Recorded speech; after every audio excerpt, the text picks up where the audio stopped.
after a lot of, frankly, drama, quarterback Baker Mayfield has been traded to the Carolina Panthers. Finally, Baker Mayfield is on the move and going somewhere else. Carolina gave the Cleveland Browns a conditional 2024 draft pick for Baker. It'll be a 4th or a 5th round pick, depending on how much Baker plays in Carolina. If he plays 70% of the snaps, it will be a 4th round pick. If he doesn't play 70% of the snaps, it'll be a 5th round pick. Pretty simple. Honestly, for a guy who is a former number 1 overall pick, Baker has fallen a long way. Remember, he was drafted number 1 overall by the Cleveland Browns in 2018. It hasn't been a perfect 4 years for him, but I think a lot of the problems that he faced were the head coach he had and the team around him, and I think this fact is kind of undisputable. Indisputable is probably the word. You cannot dispute this, which is that Baker is the best quarterback Cleveland has had in a long time. He may not be a Hall of Fame quarterback, but, I mean, with him, they won a playoff game for the first time since 1994. So it is a bit jarring and interesting to see the Browns move on from Baker, trade him away for basically nothing. And actually, we'll talk about it. They're basically paying him to leave. Remember, first of all, Baker struggled last year. He was hurt. That was a factor. In my opinion, though, he also simply played badly, made bad decisions. Like, I don't care how bad your shoulder's hurt. If you're throwing interceptions and they're because you're throwing the ball in triple coverage or making bad decisions, I don't know that you can go, oh, I'm hurt. It's like, well, why'd you throw the ball into triple coverage? That's not an injury problem. That's a decision-making problem. So Cleveland decided to trade for controversial quarterback Deshaun Watson and replace Baker Mayfield. So I have no doubt, given the little I know about Baker, from the outside perspective, I am sure Baker is eager to prove Cleveland wrong for moving on from him. He's excited probably to show what he can do. I just don't know that Carolina is a great place for him to do that. The market for Baker Mayfield is pretty mild. Nobody really seemed to want him. Remember, he played bad last year, but he also, is owed a lot of money. And on top of that, you look around the league, every team, even the teams with a bad quarterback situation, I think of the New York Giants or the Seattle Seahawks, it's kind of an unprecedented time in the NFL where going into week 1 of the NFL season, every team has a pretty much okay quarterback situation where even the guys like Drew Lock, well, there's a chance Drew Lock can prove himself. The guys like Daniel Jones, hey, maybe with a new coach, Daniel Jones does better. He might have a 1-year leash and a short leash at that, but nobody needed Baker. There was no team that was desperate for a quarterback, and so that's part of why this move took so long. And then again, like I said, he's owed a lot of money. Baker was supposed to make $18.8 million this fall. Now, Carolina, in the trade, Carolina agreed to pay $4.85 million of that $18.8 million. Cleveland decided, hey, we want to get rid of Baker so badly, we're going to pay $10.5 million for him not to play here. That leaves about $3.45 million out there in the ether. Baker apparently agreed. In order to make the trade happen, he said, I will agree to convert that $3.45 roughly million into incentives that depend on performance. So that's the trade details. You got Baker for basically nothing, a 4th or 5th round pick. You're not paying him very much. Cleveland's mostly paying to get rid of him. But I'm not that excited about this trade. It's noteworthy. It's interesting.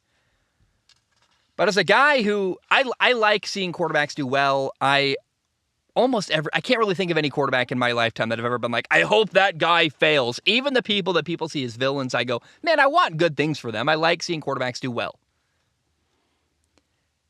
After this trade, Carolina has a pretty messy quarterback situation. They've got, now Baker Mayfield, but also Sam Darnold, rookie quarterback Matt Corral, and P.J. Walker, who was once the XFL MVP. That doesn't matter. I worry now P.J. Walker's going to get cut at some point. You're not going to hold 4 quarterbacks, and you're not going to cut the rookie. So that's a concern. I feel bad for PJ. I love him. He's probably going to be out of a job. Hopefully he can find a job somewhere else.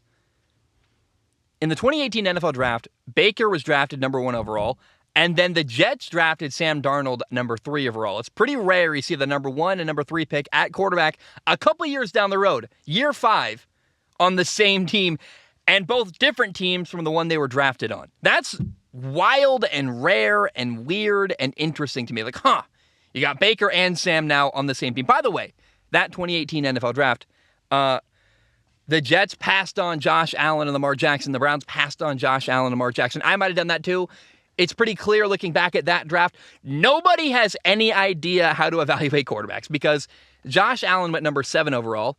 He might be the best quarterback in the NFL entirely. It's him, Mahomes, Justin Herbert, maybe Joe Burrow. Like, there's a couple guys right at the top of that list. Maybe a top 5 quarterback is Josh Allen.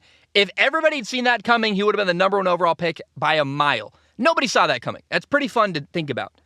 Oh, and by the way, that same draft class, which had Sam Darnold and Baker, Lamar Jackson was drafted number 32 overall. He was barely drafted in the first round. It shows you, again, I don't think anybody knows what they're doing, really. We do the best we can. We evaluate. We talk about it.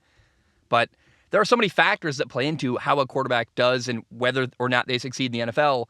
And it's very bizarre to me to see Baker and Sam on the same team. I never would have saw that coming at the time of the 2018 NFL draft.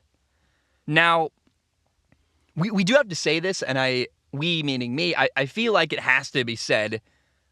It's pretty clear now, with hindsight, that when Carolina gave up a second-round pick to trade for Sam Darnold from the Jets, that move didn't work out. It's a total failure. He was drafted to, hey, we think we got a franchise quarterback for really cheap. Turns out you didn't get a franchise quarterback, and it wasn't actually that cheap. In fact, Baker Mayfield might be way cheaper, significantly cheaper he was significantly cheaper. And if he turns out to be a franchise quarterback, we're going to look back and go, maybe this is the move that was crazy. But between Baker and Sam and the rookie quarterback, Matt Corral, I just hope that one of these quarterbacks can become the franchise quarterback that the Carolina Panthers desperately need. Like, I've been sitting here for years. I thought Matt Rule was going to be a good head coach. I thought Joe Brady was going to be an awesome offensive coordinator. Matt Rule hasn't been good. Joe Brady got fired. Sam Darnold failed. I at one point was like a borderline Carolina Panthers fan. I was so excited about what was going on there and the people. And I've never been more discouraged about the direction of the Carolina Panthers than I am right now. So trading for Baker, it's like, wow, okay, cool. Is it going to work? I don't know. And I don't care who succeeds of those three. Matt Corral, Baker, Sam, I don't know. I just hope one of them works out because think of the teams in the NFL that do not have a franchise quarterback right now. Seattle, maybe Drew Lock is a guy, maybe not, we'll find out.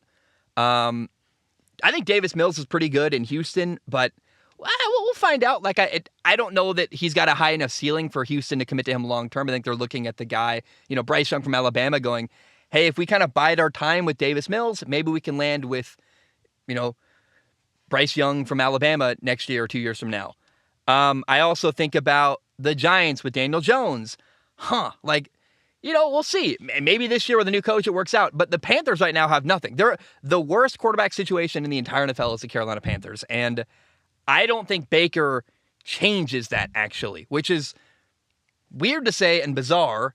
If you asked me that 2 years ago, I'd say, hey, Baker, franchise quarterback. Today, no idea. In fact, it's even weird enough that I don't even know if Baker is going to be the day one starter in Carolina. Probably. I'm sure he thinks he's going to be.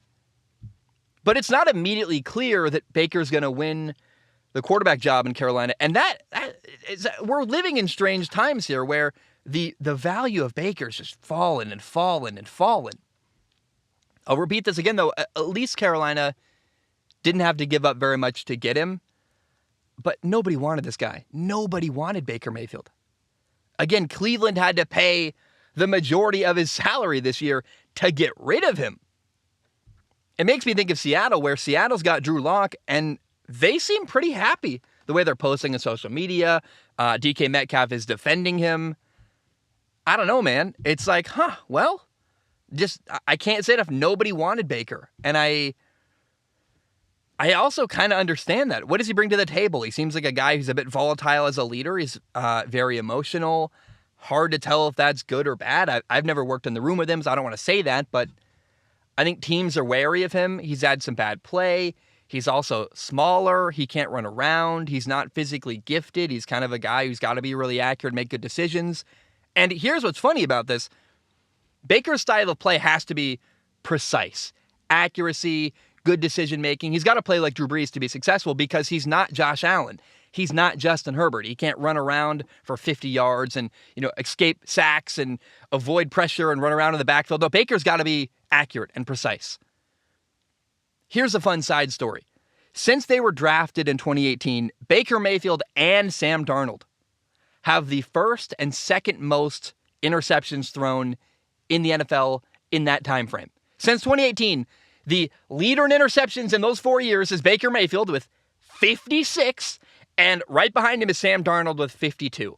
We're going to call the Carolina Panthers the interception kings. I don't know what to make of it, but certainly, given his frame, given his size, given his lack of ability to run around, Baker Mayfield has to play with precision, and he hasn't. That's weird, and I don't know what to feel about that. I certainly don't feel encouraged and good about this. And Carolina not only doesn't feel like a good spot for Baker to play, I don't know that it's a good team or franchise for any quarterback to play with right now. I'm concerned about the coaching staff around Baker. I was excited when Matt Corral was hired a couple of years ago. Sorry, Matt Rule, excuse me. When Matt Rule was hired out of Baylor, I was like, hey, look, he turned around Temple. He turned around Baylor. Maybe he can turn around the Carolina Panthers, but it hasn't gone well. They hired Joe Brady, the former play caller at LSU for Joe Burrow. That failed. He's gone. So I got concerns about the coaching staff. The teammates around Baker Mayfield in Carolina are not going to be, I don't know what to say here. Certainly he had better teammates and better help in Cleveland. Odell Beckham Jr., Jarvis Landry, Austin Hooper, David Njoku. There's that tight end from, what's his name? From Atlanta. Harrison Bryant's who I'm thinking of. They just had Nick Chubb, talented players all over the place in Cleveland. In Carolina, Baker's going to have like three pretty solid offensive players. You got Christian McCaffrey, running back, who is a stud when he's healthy, but he's often injured. Then a receiver, you got Robbie Anderson and DJ Moore. Now, a funny thing about that is that Robbie Anderson once made it very clear on social media he did not want Baker to come to Carolina. It's a bit awkward now that Robbie Anderson has to be thrown the ball by Baker Mayfield. They got to work together. They're teammates now. Baker's going to have to win him over relationally, and the little I know about Baker, the little meaning like I've never shook his hand, I've never met him, but I've seen him in interviews a lot. We've seen years of behavior from him.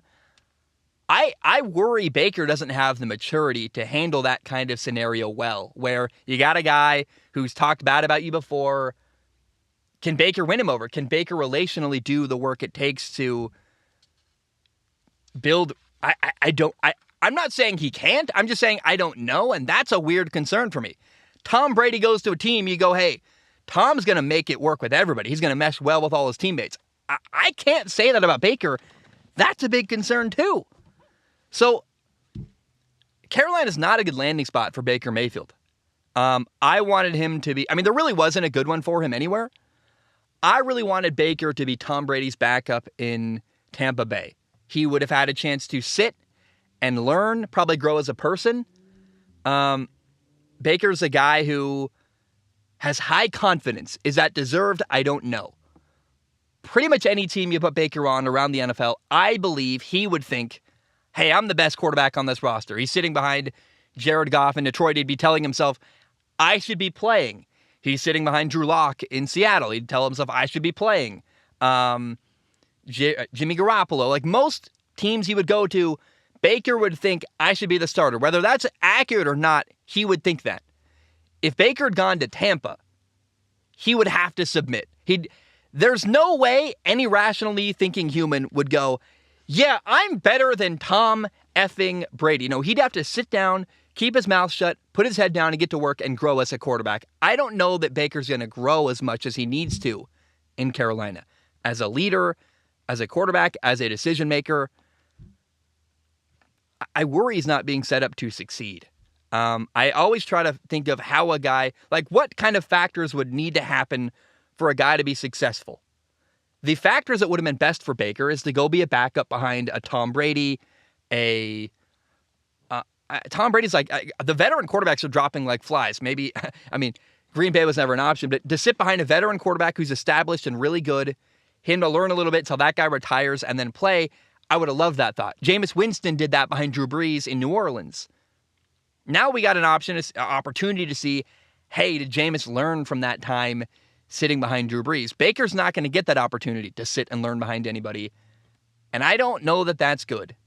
So, look, for Carolina, I guess for one thing, first of all, real quick, Baker at least has an opportunity to play in Carolina. Is that a good opportunity? Is he going to win? Is he going to do well? Is he going to have good coaching and good teammates? I don't know, and I don't really think so. So I don't know that it's actually that great of an opportunity for Baker. It might be the only one he's going to get on the field. But is that good for Baker's career? I don't know. It's very possible in a couple years from now, Baker is out of the league.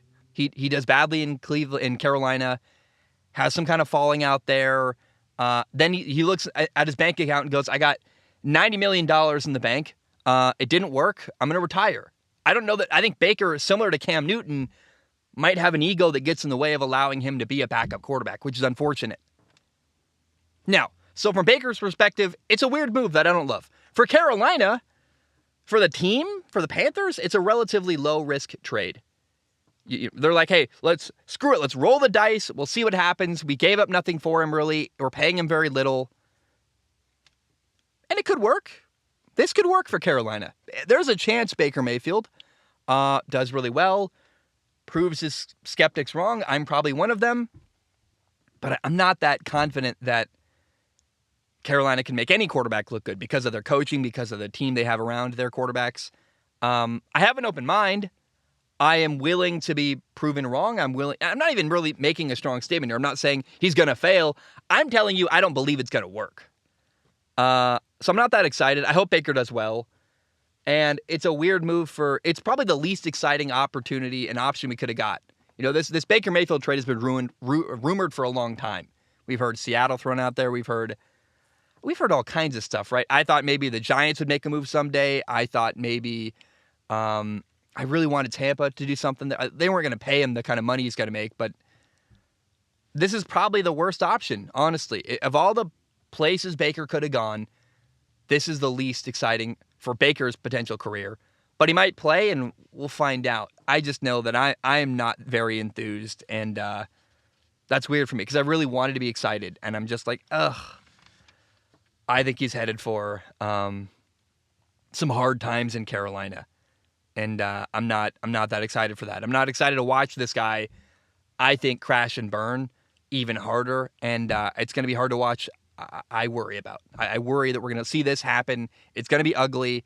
And I think Baker, I guess I'll say it. I think Baker's going to fail in Carolina.